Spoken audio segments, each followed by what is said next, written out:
Mutiara Hikmah Official, menyingkap hikmah di balik sunnah.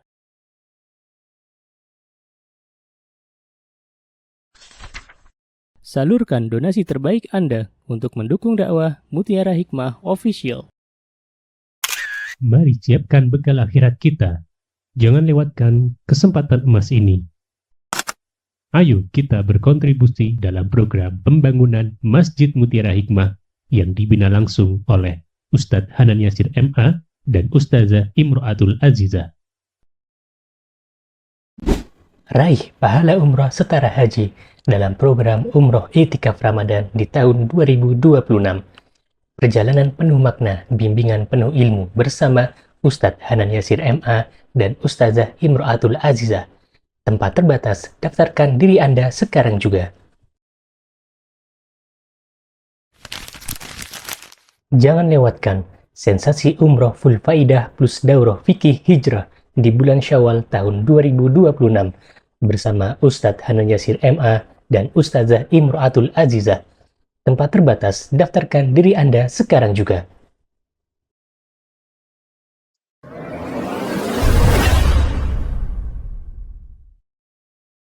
Ibu-ibu jamaah Majelis Taklim KPA Al-Hijrah yang saya cintai karena Allah, hari ini insya Allah kita niatkan bersama-sama untuk belajar memperbaiki tata cara wudu dan salat yang telah diajarkan oleh baginda Rasulullah sallallahu alaihi wasallam. Ya, untuk apa kita belajar? Agar Allah ridho kepada kita. Untuk apa ibu-ibu? Agar Allah ridho. Dan ketahuilah, baik atau tidaknya salat seorang hamba itu dinilai dari ikut turut serta mengamalkan yang Rasulullah anjurkan atau tidak.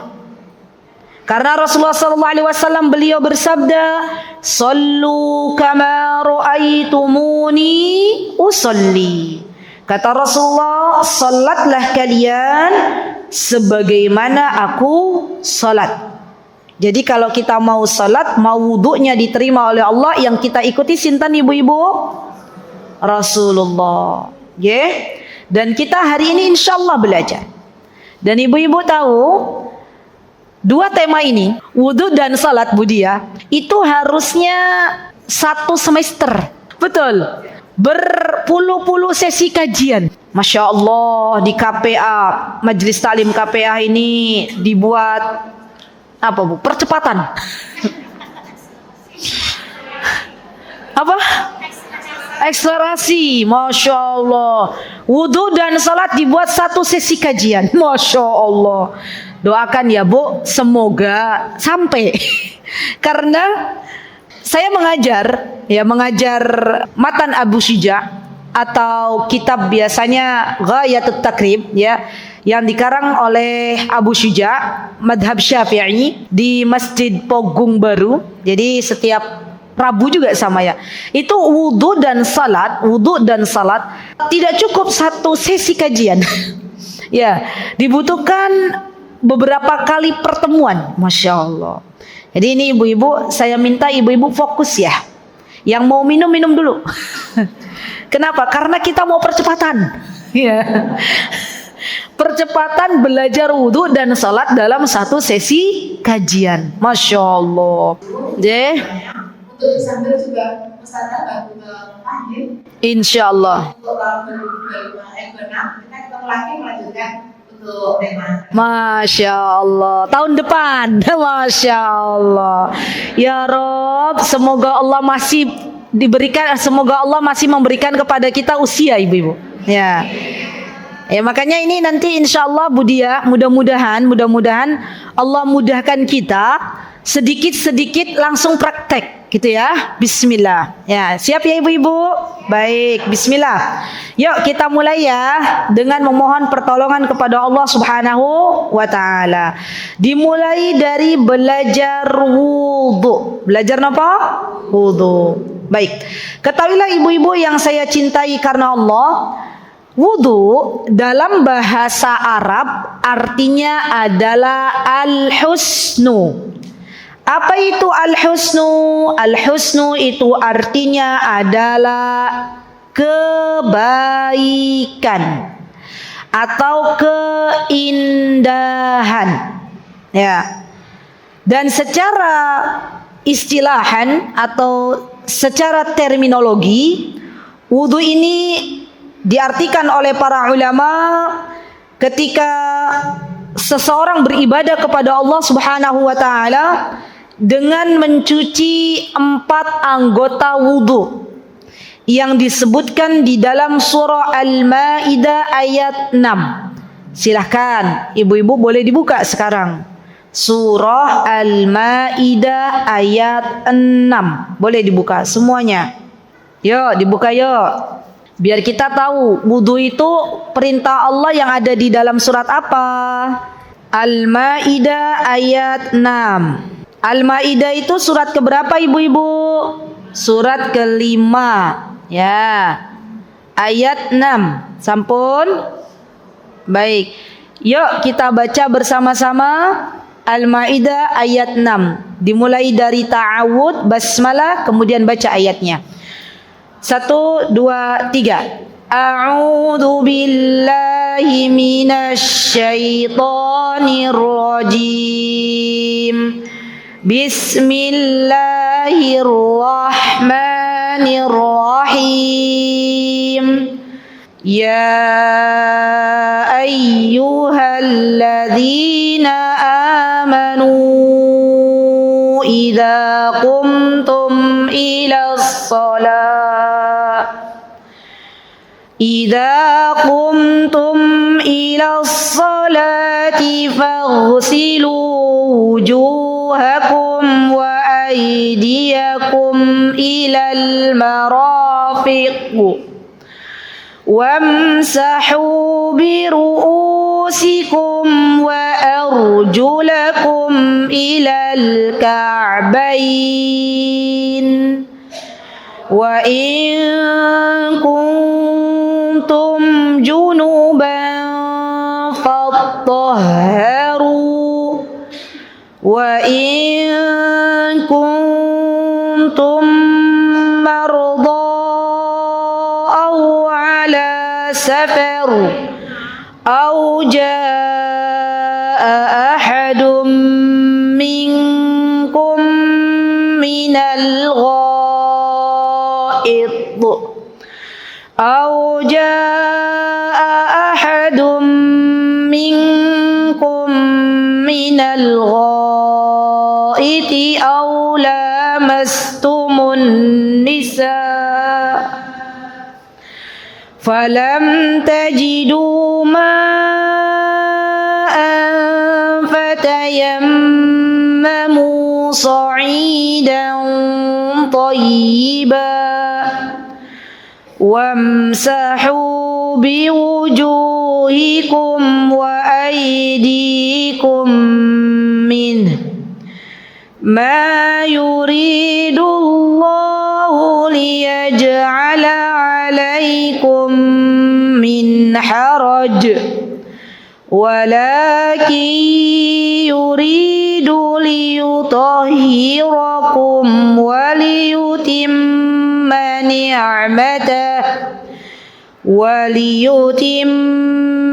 نعمته عليكم لعلكم تشكرون. Masya Allah, barakallahu fiikunna jami'an ibu-ibu. Semoga Allah subhanahu wa ta'ala menerima bacaan Al-Quran kita.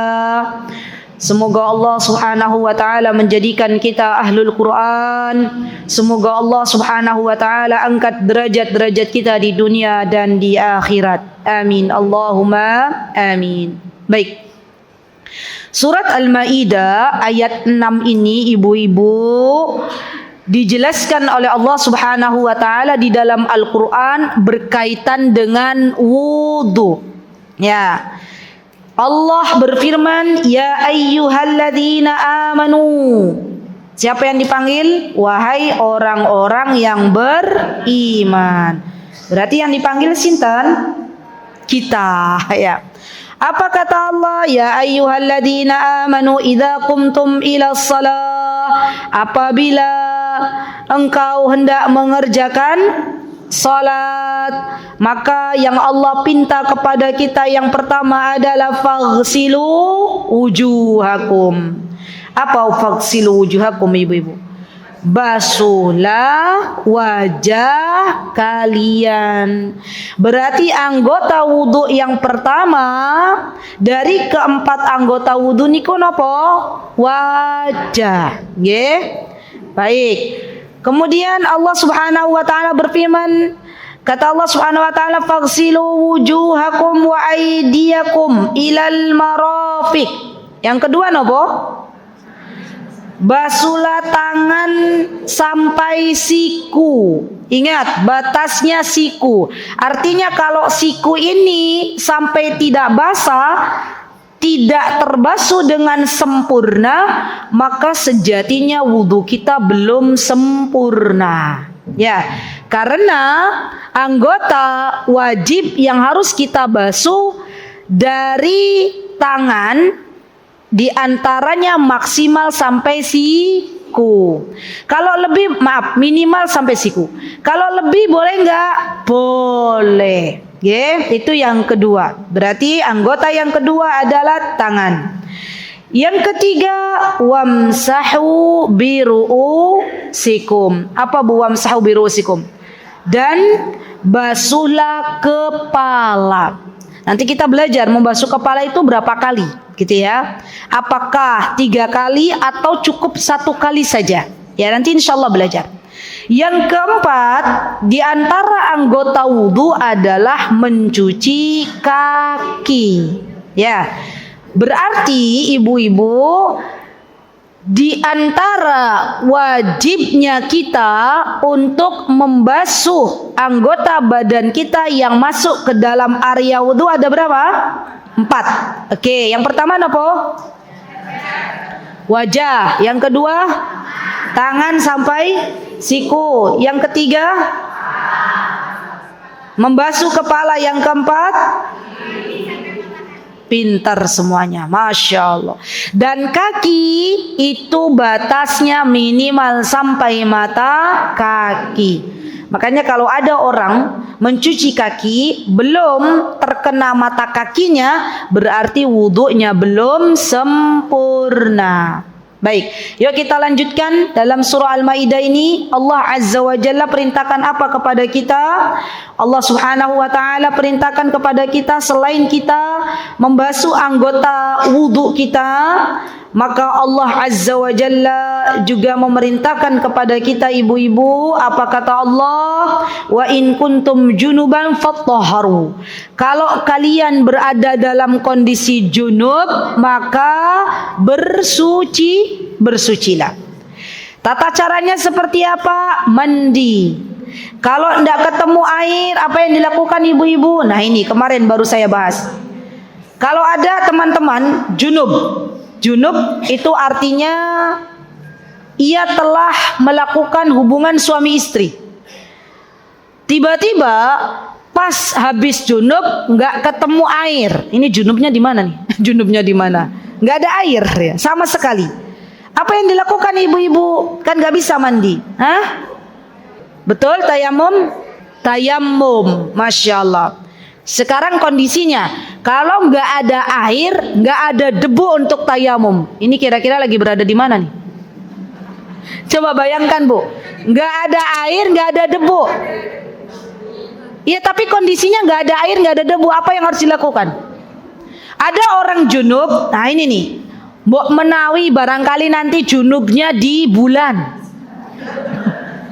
Ya, ini dibahas oleh para ulama. Kalau nggak ada air, nggak ada debu, tapi waktu salat sudah masuk, sebentar lagi keluar, apa yang harus dilakukan? Langsung salat. Betul. Kenapa? Karena kondisi darurat.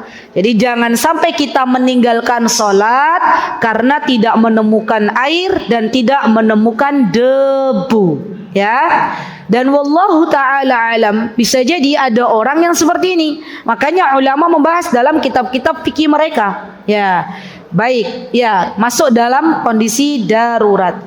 Kemudian ibu-ibu yang saya cintai karena Allah, setelah kita tahu bahwa orang-orang yang setelah junub itu diperintahkan untuk fattahharu, untuk bersuci, maka Allah Subhanahu wa taala memberitahukan kepada kita kalau kalian sakit, kalau kalian sedang safar, atau kalau di antara kalian tidak menemukan air, maka bolehnya kita bertayammum.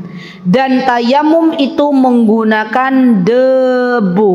Maka dari itu tayamum bisa menggantikan wudu untuk mengangkat hadas kecil dan menggantikan mandi untuk mengangkat hadas besar. Dengan syarat nopo ibu-ibu? Dengan syarat tidak ada air. Ya, jadi tayamum itu boleh mengangkat hadas kecil ditempatkan dengan berwudu, dan mengangkat hadas besar ditempatkan sama dengan mandi.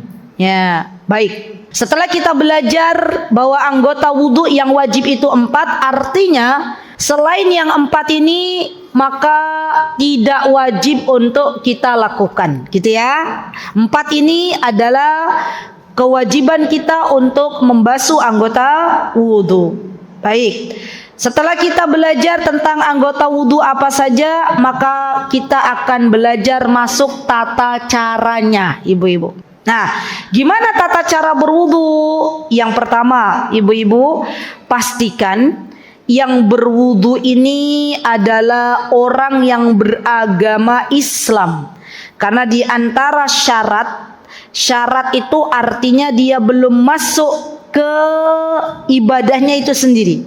Di antara syarat, kata ulama, di antara syarat wudu itu adalah yang pertama muslim. Dia harus muslim, harus Islam agamanya. Dan yang kedua berakal. Jadi nuwun sewu, orang yang kurang akalnya ini boleh tidak berwudu. Ya. Yang ketiga niat.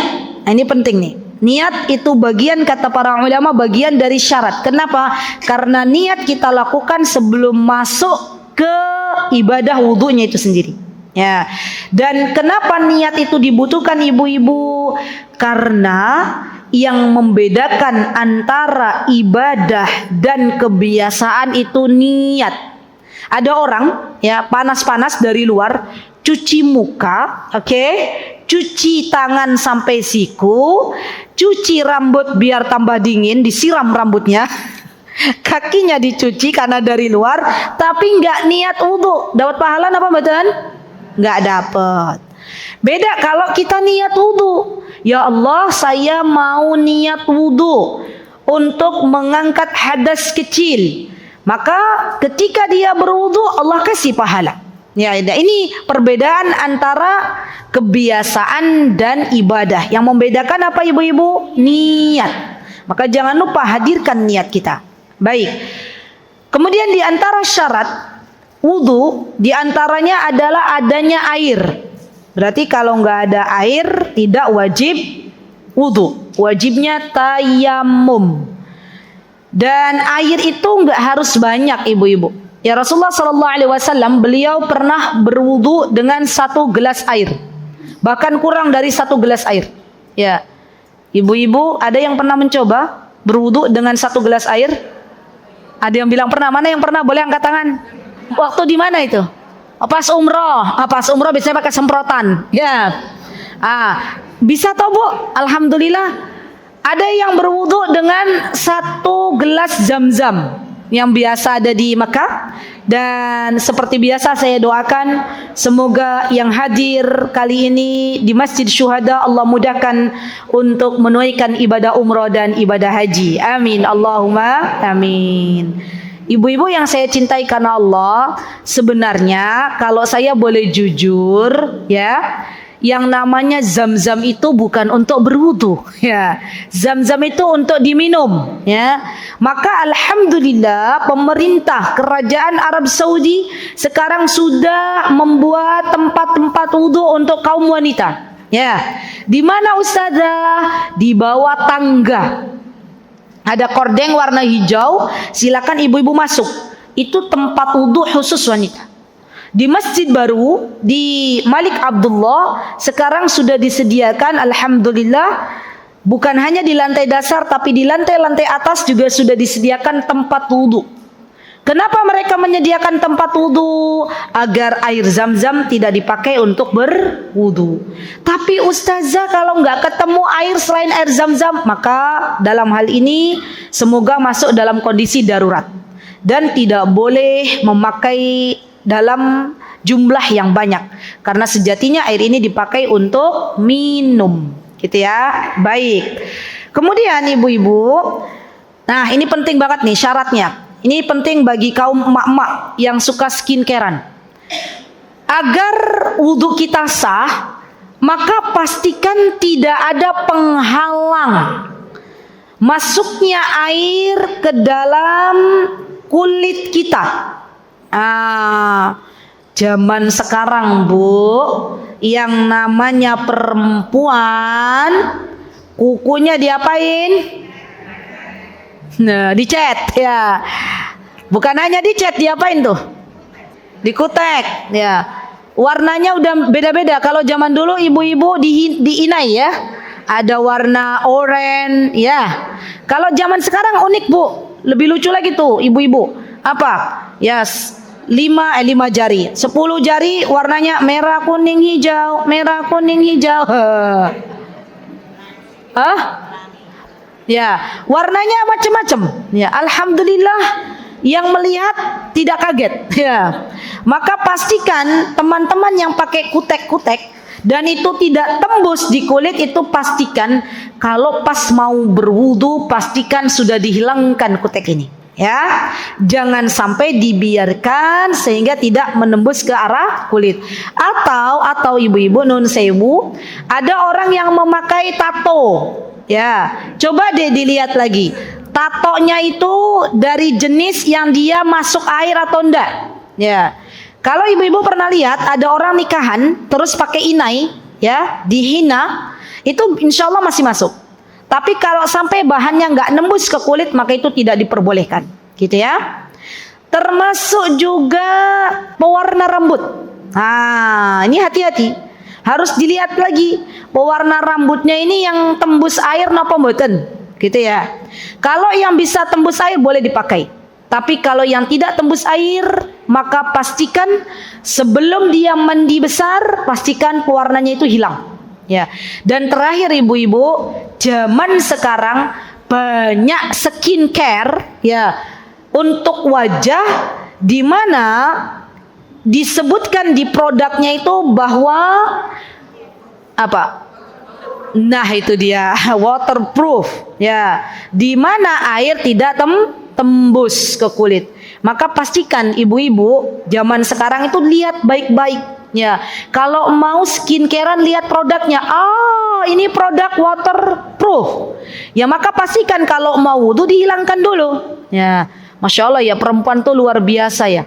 Mau skincarean butuh waktu. Mau menghilangkan make up butuh waktu. Ibu-ibu zaman dulu boro-boro make upan ustazah katanya gitu ya. Kita make upannya pakai wudu gitu ya. Nggih mboten Bu dia? Nggih, masya Allah. Zaman sekarang boten. Zaman sekarang warna-warna skincare Bu Ibu. Ya, ada yang waterproof, ada apa lagi? Macam-macam ya. Dan pastikan itu semuanya bisa menembus ke arah kulit. Baik. Setelah berniat, setelah kita memastikan tidak ada bahan-bahan yang bisa menghalangi sampainya air ke dalam kulit, maka setelah itu apa yang dilakukan?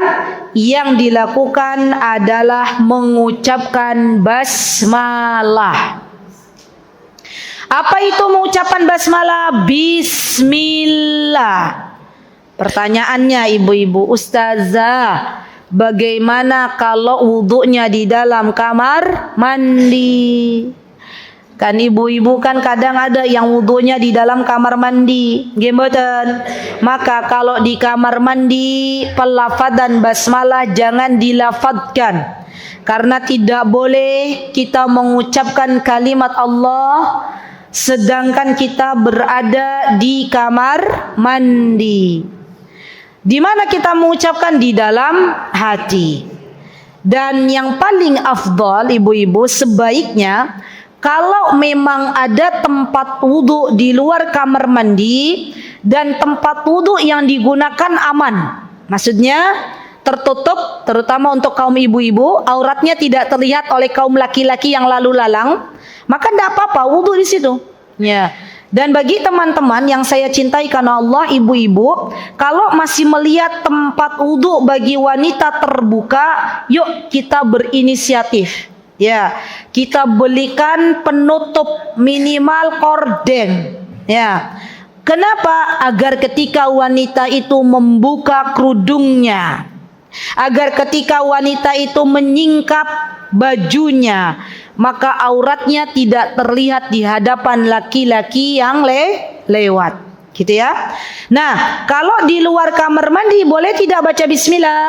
Boleh. Bismillah. Ya, cukup ustazah bismillah saja? Iya.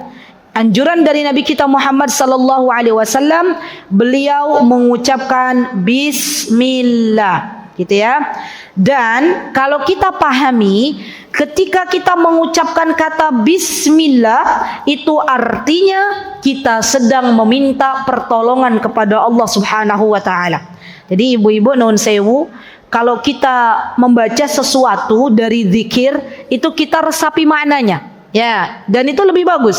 Syekh Utsaimin rahimahullah taala mengatakan, kalau ada orang berwudu, ya, dia baca bismillah saja tanpa meresapi adanya makna bahwa ia telah ditolong oleh Allah Subhanahu wa taala, maka pahalanya 1. Tapi kalau ada seorang hamba yang dia berwudu kemudian mengucapkan kalimat bismillah disertai di dalam hati, ya Allah, alhamdulillah aku sudah ditolong oleh Engkau untuk berwudu, kulitku bersentuhan dengan air, gitu ya, maka dapat pahalanya 2. Memang ada ustazah orang yang gak bisa berwudu, banyak. Contohnya siapa? Orang-orang yang sedang sakit, nggih mboten, ndak bisa terkena air. Orang-orang yang berada di suhu yang sangat dingin. Ya, saudara-saudara kita yang berada di suhu minus derajat Celcius itu nggak bisa kena air. Ya, maka dari itu ketika kita ketemu dengan air, ibu-ibu, ya kita katakan bismillah. Apa arti bismillah? Betul, dengan nama Allah yang Maha Pengasih. Dan artinya kalau kita bedah lagi bismillah, itu ba di sini artinya adalah kita sedang meminta pertolongan kepada Allah. Jadi PR ibu-ibu, ya ingat-ingat PR ya, ditulis boleh PR. Nanti setelah kajian ini selesai, ibu-ibu berwudu dimanapun ibu-ibu nanti berada, coba deh rasakan.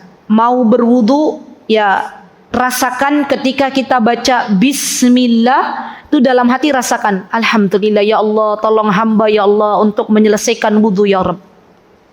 Dan ibu-ibu dapat pahala 2. Masya Allah. Jadi yang namanya beramal soleh itu harus cerdas ibu-ibu. Ya, kita itu kan tugasnya di dunia untuk beramal, nggih. Ya, ketika kita beramal salih, mengucapkan bismillah, maka pastikan dalam hati itu, ya Allah tolong hamba ya Allah. Ya, dan itu dapat pahala plus di sisi Allah Subhanahu wa taala. Nanti insyaallah PR-nya semua dikerjakan. Baik, setelah mengucapkan bismillah, yang selanjutnya adalah membasuh 2 telapak tangan 3 kali. Yo, ibu-ibu praktek aja langsung di tempat masing-masing. Dicuci. Ya, dipraktek. Ya, dicuci telapak tangannya 3 kali sambil di sela-sela jari jemarinya juga boleh. Ya. Wah, Masya Allah. Di sela-sela Bu, boleh. Jadi bukan hanya begini saja, tapi sambil di sela-sela juga boleh. Ya. Sudah rasakan. Enak ibu-ibu? Ada yang ngantuk apa mboten? Mboten, ya. Dan Masya Allah ya, secara tidak langsung ketika kita berwudu, ya dengan khusyuk menghadirkan hati kita, karena orang berwudu itu 2 jenis Bu. Ada yang berwudu hanya hanya sekedar wudhu saja cepat-cepat, ada yang berwudhu dirasakan kehusyuannya gitu loh. Itu akan beda nanti. Ya, makanya ketika kita berwudu, kita sambil menyela-nyela jari jemari. Dan ini Masya Allah ibu-ibu, dampaknya Masya Allah, Allah sehatkan badan kita. Ya, kenapa? Karena di jari jemari tangan ini banyak syaraf-syaraf. Ya, banyak syaraf-syaraf yang apabila kita sentuh, kita stimulasi, maka insya Allah biidnillahi ta'ala Allah sehatkan tubuh kita. Setelah itu ibu-ibu, ambil air dengan tangan kanan. Ya, ambil air dengan tangan kanan. Boleh langsung praktek ya. Dah, air sudah dimasukkan ke mulut, lanjut ke hidung, dihirup. Ya, disedot, disedot ya. Pelan-pelan aja, ya, dinikmati. Masuk ke mulut, kemudian dihirup sambil kumur-kumur. Ya, dikumur-kumur. Sudah? Yang nggak biasa menghirup air kesedap. Ya, makanya pelan-pelan ibu-ibu, pelan-pelan. Ustazah boleh nggak nggak nyampe dalam? Boleh. Ya, yang penting kita berusaha menjalankan sunnahnya. Ya, lebih masuk ke dalam lebih baik. Ibu-ibu, saya diceritakan oleh salah satu jamaah, Masya Allah, Allahumma barik, Masya Allah, semoga Allah sehatkan beliau terus.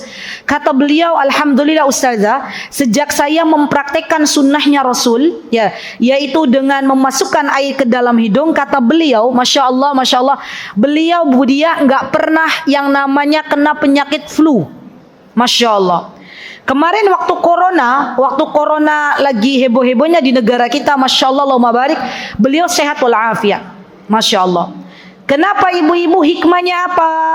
Kita menghirup air ke dalam hidung, membersihkan sisa-sisa kotoran yang ada di dalam hidung. Sampun? Yo, masukkan air pura-pura ini ya. Masukkan air ke dalam mulut, kumur-kumur, dan istinsyak. Istinsyak itu memasukkan air ke dalam hidung. Hirup airnya. Enggak ada air ya, pura-pura ya. Sudah? Setelah itu beristinsyar. Keluarkan airnya. Keluarkan air yang di hidung. Pakai tangan kiri. Ya, tangan kiri. Kalau tadi memasukkan pakai tangan kanan, keluarkan pakai tangan kiri. Ya, sudah, keluarkan. Hati-hati, jangan ke samping temannya. Nanti keluarnya beneran. Ya, sudah. Yo, satu kali lagi ibu-ibu, rasakan. Masukkan air ke dalam mulut, sedot, keluarkan. Dah, ya, sudah. Masya Allah, itu cara yang diajarkan oleh Nabi kita Muhammad sallallahu alaihi wasallam. Ibu-ibu, dulu sebelum Allah berikan kepada saya hidayah sunnah ini, dulu saya kalau nyuci hidung ibu-ibu, ya, semoga tidak ada yang senasib dengan saya. Ya, saya kalau nyuci hidung itu gimana? Ambil air, gimana? Gitu kan ya? Iya kan? Tapi alhamdulillah ketika Allah berikan hidayah, walhamdulillah wa syukri hidayah dari Allah Subhanahu wa taala, hada min fadlillah, ini semua keutamaan dari Allah. Kemudian saya berdoa sama Allah, ya Allah, kalaupun ini adalah sesuatu yang benar dari nabimu ya Allah, dan saya pengen ibadah wuduku tidak sia-sia di hadapanmu. Saya pengen ibadah wuduku diterima di sisimu.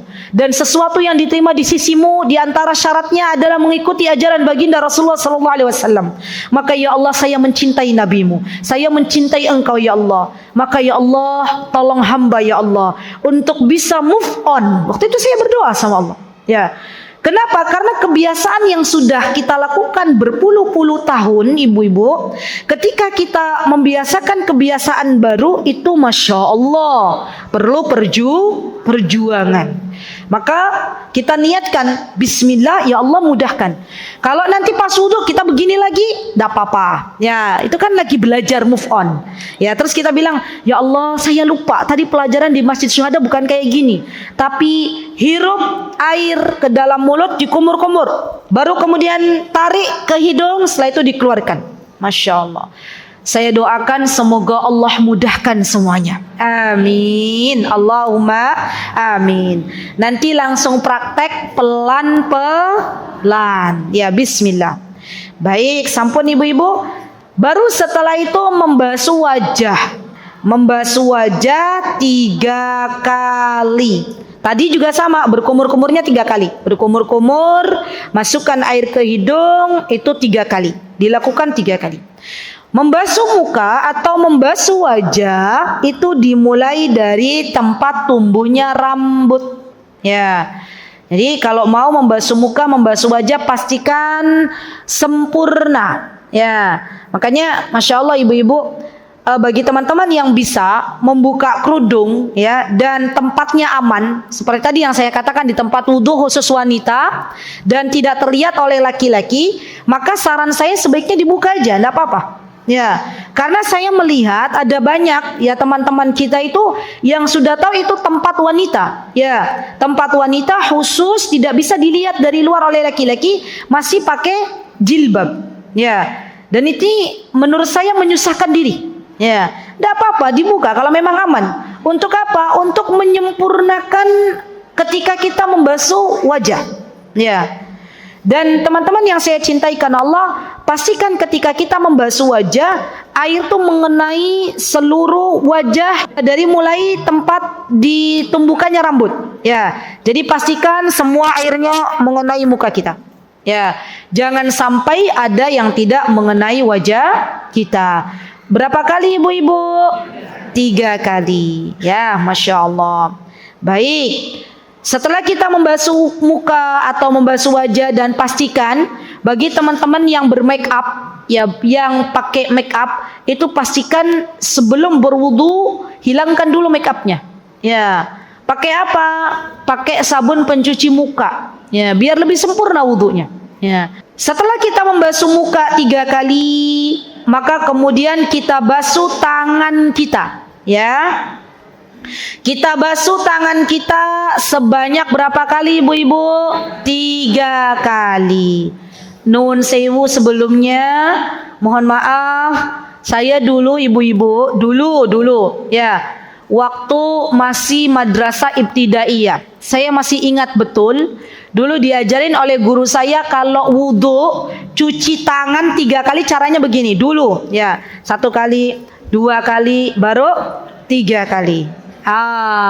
Gitu ya. 1, 2, 3. Kanan, kiri, kanan. Ada yang senasib dengan saya? Alhamdulillah ya. Dulu begitu. Ya. Dan saya waktu itu juga nggak bertanya kenapa begitu. Ya. Saya nurut aja, nurut 1 kanan, 1 kiri, 1 kanan. Ya. Alhamdulillah Allah berikan hidayah. Jadi yang namanya hidayah petunjuk itu karunia dari Allah. Alhamdulillah. Semoga Allah jaga hidayah ini. Apa ternyata yang disebutkan oleh baginda Rasulullah SAW, yang dicontohkan oleh Utsman bin Affan radhiyallahu an, beliau berwudu mencuci tangan beliau sempurna 3 kali. Jadi kalau kanan cuci dulu bagian yang kanan 3 kali ibu-ibu. Jangan berpindah ke kiri. Sebelum kita cuci tangan kanan kita 3 kali. Yuk praktek sekarang. Pura-puranya depan ibu ada air. Cuci. Ya, langsung tangan aja, tangan. Tangan sudah. Oke. Nah, kalau mau di sela-sela lagi jari jemarinya boleh, silahkan. Ya, sudah 3 kali. Baik. Setelah kanan pindah kiri. Yuk, cuci. Nah, Masya Allah, ini latihan senam atau latihan? Ibu-ibu nurut semua, Masya Allah. Sudah? Oke, 3 kali. Sampun ge? Sudah selesai wudunya? Belum. Ya. Baru setelah itu ibu-ibu, setelah 3 kali, kemudian kita lanjutkan menyapu atau membasuh seluruh kepala. Praktek ini ya, dimulai dari bagian paling depan. Mulai, kan sudah tuh ambil air. Ambil ya paling depan menuju ke belakang, ditarik ke belakang, naikkan lagi ke depan. Ya, dah. Baru kemudian setelah itu tidak ambil air, langsung kita basuh telinga kita. Satu kali saja. Kita, yuk praktek yuk. 1, 2, 3. Yuk, dari depan. Tarik ke belakang. Naik ke depan. Terus. Baru kemudian lanjut ke telinga. Sudah, telinganya jewer sebentar. Ya. Sudah ibu-ibu? Dulu Bu, dulu. Saya diajarin dulu. Saya diajarinnya yang namanya cuci. Cuci apa Bu ini Bu? Cuci batuk. Katanya cuci batuk. Ya, bukan batuk Bu, ini loh. Ini jidat, ini batuk. Yang dicuci kan ini bagian apa sih? Kepala kan? Ubun-ubun ya. Kalau batuk berarti begini. Ini kan biasanya kita begini. Itu dulu saya diajarin begini juga 3 kali. 1, 2, 3. Ada yang senasib dengan saya? Ada katanya. Dulu. Alhamdulillah. Sekarang insya Allah kita tahu tata cara yang benar. Nggih mboten? Dan wallahi ibu-ibu, tidaklah saya sampaikan ini kecuali rasa cinta saya kepada ibu-ibu semuanya. Ya, saya pengen nanti kita bersama-sama masuk surga bareng. Amin. Saya pengen nanti kita dikumpulkan bersama Rasulullah sallallahu alaihi wasallam di dalam surganya. Amin. Semoga dengan bukti rasa cinta kita meneladani baginda Rasulullah SAW dalam berwudu, semoga Allah angkat derajat kita nanti dan Allah kumpulkan kita semuanya di dalam surganya bersama kekasih kita Rasulullah sallallahu alaihi wasallam. Ya, baik. Baru setelah itu kita cuci kaki. Sama, mencuci kaki juga bukan kanan kiri kanan, tapi kanan dulu. Berapa kali ibu-ibu? 3 kali.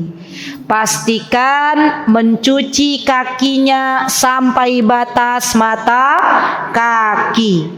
Kalau lebih boleh napa mboten? Boleh. Yang boten pareng kalau kurang dari mata kaki. Ya, jadi pastikan kita mencucinya minimal semata kaki kita. Dan alhamdulillah kita semuanya diberikan mata kaki oleh Allah Subhanahu wa taala. Semuanya punya mata kaki atau mata sapi? Mata kaki. Ya, alhamdulillah. Jadi pastikan mata kakinya kena air. Sembari di sela-sela jari jemarinya ibu-ibu. Coba rasakan, PR ya PR. Wudu kali ini dirasakan ibu-ibu cuci kaki sambil di sela-sela jari jemarinya satu-satu. Misalnya ini kaki, misal ini tangan, contoh. Maka di sela-sela, boleh pakai kelingking, boleh. Ya, di sela-sela antara bagian jari jemari. Dan Masya Allah, Allahumma barik, Masya Allah, ternyata di bagian jari jemari, baik itu yang ada di kanan tangan kita maupun di kaki kita, itu ada banyak syaraf yang terhubung dengan anggota badan kita. Masya Allah.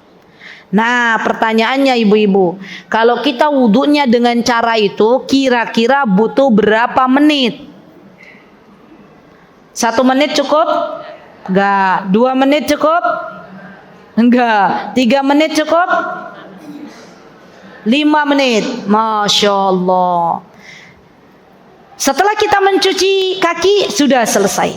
Baru kemudian kita berdoa kepada Allah. Nah, nih Bu, amalan ringan tetapi bisa memasukkan seseorang ke dalam surganya Allah dari pintu manapun yang dikehendaki. Masya Allah. Baca doa wudu. Ibu-ibu udah hafalkan doanya? Ya, dibaca bareng-bareng. 1, 2, 3. Asyhadu an la ilaha illallah wahdahu wa anna Muhammadar Rasulullah. Allahumma ja'alni minat tawabina wa ja'alni minal mutatahhirin. Masya Allah. Setelah itu salat 2 rakaat. Ya. Setelah wudu boleh ibu-ibu salat. salat 2 rakaat, dan barang siapa yang menyempurnakan wudunya kemudian berdoa kepada Allah Subhanahu wa taala dengan doa yang dianjurkan oleh Nabi kita Muhammad sallallahu alaihi wasallam, baru setelahnya salat 2 rakaat, maka hamba ini akan dimudahkan oleh Allah Subhanahu wa taala untuk memasuki surga dari pintu manapun yang dikehendaki. Masya Allah. Jadi surga itu pintunya banyak, ibu-ibu. Ada pintu yang khusus buat ahli sedekah. Pertanyaannya, kita ahli sedekah bukan? Ada khusus pintu yang akan dimasuki oleh ahli puasa. Kita ahli puasa bukan? Bukan, misalnya ya. Ada pintu yang khusus dimasuki oleh ahli tahajud. Kita ahli tahajud bukan? Bukan, misalnya ya. Maka kalau kita pengen masuk dari pintu manapun yang kita kehendaki untuk masuk surganya Allah, coba istiqomahkan ini. Ya. Gimana caranya Ustazah? Caranya tadi wudu dengan sempurna, kemudian berdoa kepada Allah Subhanahu wa taala. Setelah itu apa, Bu? Setelah itu baru kemudian salat 2 rakaat. Masya Allah. Bilal bin Rabah radhiyallahu anhu, tahu Bilal? Siapa Bilal? Muadzinnya Rasulullah sallallahu alaihi wasallam. Muadzinnya Rasulullah ada 2, Bilal bin Rabah dan, ayo ibu-ibu, Ibnu Ummi Maktum. Ya, beliau adalah seorang tunanetra yang ketika bertemu dengan Rasulullah sallallahu alaihi wasallam menginginkan apa yang bisa diajarkan oleh baginda Rasulullah SAW. Ketika itu Rasulullah sedang menemui para pembesar orang-orang musyrikin Quraisy. Dan ketika itu Rasulullah SAW tidak menyadari bahwa Abdullah ibnu Ummi Maktum datang ke rumah beliau. Dan beliau tahu ada Abdullah ibnu Ummi Maktum, tapi beliau memprioritaskan para pembesar ini. Rasulullah berpikir, kalau Rasulullah memprioritaskan para pembesar kaum, maka harapan Rasulullah sallallahu alaihi wasallam pembesar kaum ini masuk Islam. Dan kalau pembesar kaum ini masuk Islam, harapannya seluruh kaum yang ada di kota Makkah masuk Islam. Tapi ternyata Allah tidak suka cara begitu. Ya, ketika Rasulullah SAW mengabaikan Abdullah ibnu Ummi Maktum, maka Allah langsung menegur Rasulullah SAW. Turunlah ayat Abasa. Ya, masih ingat ibu-ibu? Asbabun nuzul tentang surah Abasa. Jadi muadzinnya Rasulullah ada 2. Sejak kejadian itu Rasulullah SAW memberikan, Masya Allah, perhatian yang sangat besar kepada Abdullah ibnu Maktum. Rasulullah mengangkat Abdullah ibnu Ummi Maktum untuk menjadi muadzin. Ya, jadi muadzinnya Rasulullah ada 2, Bilal bin Rabah dan Abdullah ibnu Ummi Maktum. Dan ibu-ibu tahu Bilal bin Rabah, Rasulullah pernah mengatakan, ya, suara sendalnya Bilal itu sudah terdengar di surga. Masya Allah. Suara sendal kita terdengar di mana, Bu? Hah? Suara sendal kita terdengar di mana? Wallahu ta'ala alam. Bisa terdengar di pasar gitu ya. Bisa terdengar di tempat keramaian, di mall, bisa terdengar di masjid. Ya, kita tidak tahu. Tapi sendalnya Bilal, suara sendalnya terdengar sampai di surganya Allah Subhanahu wa taala. Sudah kedengaran. Maka Rasulullah mengatakan bahwa di antara amalan Bilal, Masya Allah ya, sehingga Allah memasukkan ke dalam surganya dan sendalnya sudah terdengar, itu karena Bilal itu salat 2 rakaat setelah beliau berwudu. Masya Allah. Keren gak sih, Bu? Masya Allah, keren. Tapi masalahnya kadang kita, apa, Bu? Kalah dengan nafsu kita. Ya. Setelah berwudu ada waktu untuk salat, kita nggak mau salat. Kita lebih senang apa? Lebih senang nyekrol HP. Nah, itu kan tantangan banget. Ya, makanya minta tolong sama Allah, ya Allah, habis kajian ini ya Allah, saya kalau pas habis wudu, ya Allah tolonglah hamba untuk baca doa dan tolonglah hamba untuk salat 2 rakaat. Masya Allah, semoga Allah mudahkan semuanya. Amin. Allahumma amin. Baik, sampun ibu-ibu selesai, alhamdulillah, untuk masalah wudu. Dan jangan lupa dipraktekkan. Berarti PR-nya tadi ada berapa ibu-ibu? PR-nya ada berapa? Yang pertama, ya, ambil air, masukkan ke mulut, hirup ke hidung, kemudian keluarkan.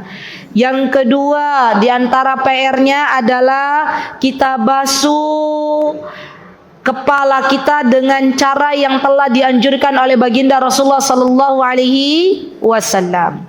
Yang ketiga PR-nya ketika membaca bismillah, rasakan di dalam diri kita bahwa itu ada pertolongan Allah Subhanahu wa taala. Dan yang keempat, PR-nya adalah salat 2 rakaat setelah kita berwudu dan membaca doa selesai berwudu. PR-nya kurang apa kebanyakan? Cukup? Cukup. Nanti setornya kemana ibu-ibu? Setornya kemana? Setornya kepada Allah. Baik, ibu-ibu izin saya menyampaikan begini. Izin saya menyampaikan ini yang sering terjadi pada kita semuanya. Begini ibu-ibu. Ibu-ibu, kalau sudah wudu berarti kondisinya sudah suci. Nggih mboten? Nggih. Ibu-ibu tadi dari rumah Masya Allah, Allahumma barik ya. Kalau kita mau menuntut ilmu ibu-ibu dan kita kondisinya sedang tidak haid, sedang tidak nifas, maka saran saya wudu. Ya, jaga wudu itu jauh lebih baik. Ya. Para ulama zaman dahulu kala mereka menjaga wudu, ya. Maka ibu-ibu boleh wudu dari rumah masing-masing dengan tata cara wudu yang telah disampaikan oleh Rasulullah SAW. Nanti ibu-ibu, tolong diperhatikan, ini banyak di antara kita yang mengalami ini. Kalau ibu-ibu yakin, ibu-ibu sudah berwudu, sudah suci, ibu-ibu datang ke masjid, mau melaksanakan salat tahiyatul masjid. Tapi ternyata sebelum naik tangga ke Masjid Syuhada, baru turun dari kendaraannya masing-masing, ibu-ibu langsung digoda oleh syaitan. Ya, ibu-ibu dikasih was-was. Ya, saya mau salat tapi kayaknya saya sudah batal. Ada yang begitu. Akhirnya berwudu kembali di masjid. Ya, ketahuilah ibu-ibu bahwa itu adalah tipu daya syaitan. Tinggalkan. Ya. Jadi pastikan ibu-ibu, kalau ibu-ibu sudah wudu, selama perjalanan nuwun sewu, ibu-ibu tidak mendengar suara asing.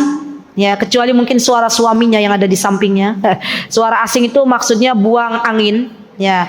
Suaranya suara buang angin gitu ya. Atau ibu-ibu tidak mencium aroma tertentu habis makan duren misalnya. Sudah selesai makan durennya kok ada bau-bau apa? Bau-bau apa? Bau-bau duren. Ya. Keluar dari mana? Dari dubur. Berarti itu udah buang angin. Kalau ibu-ibu belum seperti itu, maka insya Allah ibu-ibu masih dalam kondisi suci. Ya. Atau ibu-ibu dalam perjalanan nggak mampir ke toilet, ya tidak BAK, tidak BAB. Ya, maka insya Allah ibu-ibu dalam kondisi suci. Dan para ulama fikih mengatakan bahwa kondisi seseorang yang telah bersuci dari wudu, kaidahnya dia dalam keadaan suci. Ya, jadi ini banyak teman-teman nuwun sewu, ya para wanita, mak-mak yang curhat ke saya, Ustazah, saya tuh kadang ya Ustazah, udah wudu, terus kayaknya keluar sesuatu. Loh, kayaknya keluar susunya gimana Bu? Sesuatunya Bu, kayak ada angin kecil gitu ya. Tahu angin kecil? Coba deh dicium anginnya Bu, bau nggak? Enggak sih Us, nggak ada baunya. Tapi Ibu dengar sesuatu? Enggak juga katanya gitu ya. Nggak dengar sesuatu tapi perasaan aja. Perasaan ada yang keluar. Maka ibu-ibu nuwun sewu, perasaan-perasaan yang seperti ini bagian dari was-was syaitan. Ya, jangan kita ikuti. Karena kalau kita ikuti was-wasnya syaitan, maka itu akan menjadikan kita terbiasa untuk mengikuti was-was syaitan. Ya, jadi para ulama memberikan nasihat kepada kita, kalau terkena penyakit was-was syaitan, kita nggak boleh mengikuti. Sudah, ya, khusyuk. Kalau kita memang sudah wudu, sudah suci, nggak usah mengulang kembali. Begitu ya ibu-ibu. Jadi PR-nya nanti, kalau panjenengan sudah wudu dari rumah, alhamdulillah nggak mendengar sesuatu, nggak BAK, nggak BAB, nggak buang angin juga, maka pastikan ibu-ibu masih dalam kondisi suci dan boleh salat tahiyatul masjid atau ditambah dengan salat duha. Gitu ya. Bismillah, semoga Allah mudahkan. Kenapa Ustazah emang waswas syaitan? Waswas syaitan itu penyakit.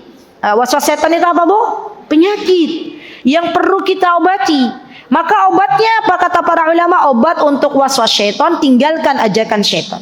Ya, jangan kita ikuti. Termasuk ibu-ibu kalau pas salat nanti insyaallah mudah-mudahan Allah mengingatkan saya, ada beberapa wanita yang dia salat itu berkali-kali takbiratul ihram. Allahu akbar. Kayaknya belum khusyuk. Takbir lagi, Allahu akbar. Yang kedua, ada lagi waswas syaitan. Kayaknya belum benar. Dia takbir lagi, Allahu akbar. Dan itu tidak diperbolehkan. Bismillah, pastikan takbiratul awal, takbiratul ihram yang pertama itu insya Allah sudah sah dan tidak perlu untuk mengulang-ulangnya kembali. Begitu ibu-ibu. Baik. Kemudian catatan untuk masalah wudu ini, ibu-ibu, untuk masalah wudu ini diantaranya yang ingin saya jadikan sebagai materi pada hari ini adalah kita berwudu pastikan air yang kita pakai untuk berwudu itu suci dan mensucikan. Bukan berwudu dengan air yang sudah tercampur dengan najis. Ya, jadi pastikan airnya suci juga mensucikan. Memang ada air yang suci tapi tidak mensucikan, ada. Contohnya nopo ibu-ibu? Nah, contohnya air sirup. Air sirup ibu-ibu ya, masya Allah berinisiatif kasih sirup, kasih gula buat wudu. Ya, maka itu buatan parang. Ya. Bukan buat wudu tapi buat minum. Ya, masya Allah. Dan apakah boleh kita misalnya wudu dengan air laut? Boleh. Ya, wudu dengan air sumur? Boleh. Wudu dengan mata air? Boleh. Wudu dengan air hujan? Boleh. Ya, dan itu adalah air-air yang diperbolehkan untuk berwudu. Ya, ini yang perlu ibu-ibu fokuskan. Dan saya berpesan ibu-ibu, ini juga penting bagi kita untuk masalah wudu ini. Pastikan ibu-ibu, kalau ibu-ibu sudah berwudu, kemudian ibu-ibu mengerjakan pembatal wudu, maka wudu kembali. Misalnya apa Ustazah pembatal wudu? Contohnya tadi buang angin, BAK, BAB, makan daging unta. Nah, jadi panjenengan kalau pas umroh, kalau pas haji tanya ustadznya, tanya pembimbingnya, Bu Ustazah, Pak Ustadz, Pak siapa lagi? Biasanya manggil mutawifnya siapa? Ustadz, ini yang dimakan daging nopo nggih? Niko daging unta, Bu. Berarti panjenengan sebelum salat wudu lagi. Karena yang membatalkan di antara pembatal wudu niko kalau seseorang makan daging unta. Alhamdulillah di Indonesia untanya hanya ada di kebun binatang. Jadi aman. Ya. Selain makan daging unta, maka tidak membatalkan wudu. Nah, ibu-ibu banyak yang tanya, Ustazah gimana? Kalau kita habis makan, kalau kita habis minum, gitu kan ya? Apakah itu membatalkan wudu? Tidak membatalkan wudu. Kalau sekiranya ibu-ibu masih ada makanan yang tersisa, ibu-ibu cukup kumur-kumur saja. Ya, cukup kumur-kumur, setelah itu dibersihkan, baru kemudian ibu-ibu berwudu. Dan disunahkan oleh baginda Rasulullah SAW, ibu-ibu, kalau kita habis berwudu, sebelum salat kita bersiwak. Dan itu lebih afdal, sehingga mulut kita itu baunya harum. Ya, kalau nggak ada siwak bagaimana? Kalau nggak ada siwak boleh pakai sikat gigi. Tapi yang afdal adalah pakai siwak. Rasulullah SAW bersabda, "Laula an asyqa ala ummati la amartuhum bis siwak." Kalaulah tidak memberatkan umatku, maka aku perintahkan, kata Rasulullah SAW, umatku untuk bersiwak. Dan masya Allah ya ibu-ibu, siwak ini adalah sunnah yang banyak ditinggalkan oleh umatnya Rasulullah SAW. Ya, jadi mulai kita beli lagi kayu siwak dan kita mulai membersihkan mulut kita sebelum salat setelah wudu dengan siwak. Begitu? Baik. Ibu-ibu yang saya cintai karena Allah, insyaallah kita hari ini wudu dulu ya Bu Dia. Ya, sambil praktek nanti di kediamannya masing-masing. Dan dibolehkannya ibu-ibu, dibolehkannya ini yang ingin saya jelaskan juga. Dibolehkannya ibu-ibu kalau pas ibu-ibu mau safar, ndak mau buka kaos kaki. Ini nih yang kadang sering ditanyakan. Boleh nggak kita hanya mengusap kaos kaki? Boleh enggak? Boleh apa betul? Boleh. Tapi ada syarat dan ketentuannya berlaku. Ya, syaratnya apa?